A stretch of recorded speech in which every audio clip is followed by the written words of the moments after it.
បាទសួស្តីពុកម៉ែបងប្អូនបាទហ្នឹងហើយនេះគឺមកទេសភាពបាទតាមបឹងបាទស្រុកស្រែបាទនៅខាង 7NG យើងពុកម៉ែបងប្អូនបាទហើយនេះឆ្លងកាត់ទីនេះបាទក៏ថតវីដេអូផ្ញើជូនពុកម៉ែបងប្អូនមើលបាទពោពេញដោយផ្កាឈូកពុកម៉ែបងប្អូនបាទស្អាតណាបាទស្អាតណាពុកម៉ែបងប្អូនបាទ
បាទទេសភាពស្អាតណាពុកម៉ែបងប្អូនបាទស្អាតមែនតើហ្នឹងហើយ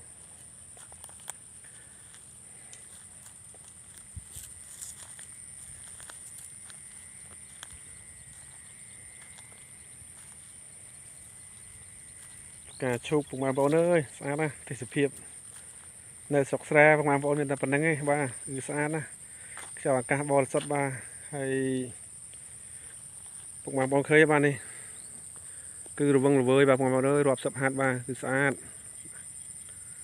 បាទហើយសិនពុកម៉ែបងប្អូនចង់មកលេងឬក៏ថ្ងៃឈប់សម្រាកសារអាទិត្យបាទចង់នាំលក្ខណៈជាគ្រួសារបាទមកគឺសុបាយបងប្អូនអាចថតរូបភាពបានស្អាតពុកបងប្អូនបាទហើយធៀមទូរស័ព្ទដៃមកហើយថ្មសាកពេញមកបាទគឺស្អាតណាស់ថ្ងៃនេះបាទនេះផ្កាឈូកបាទ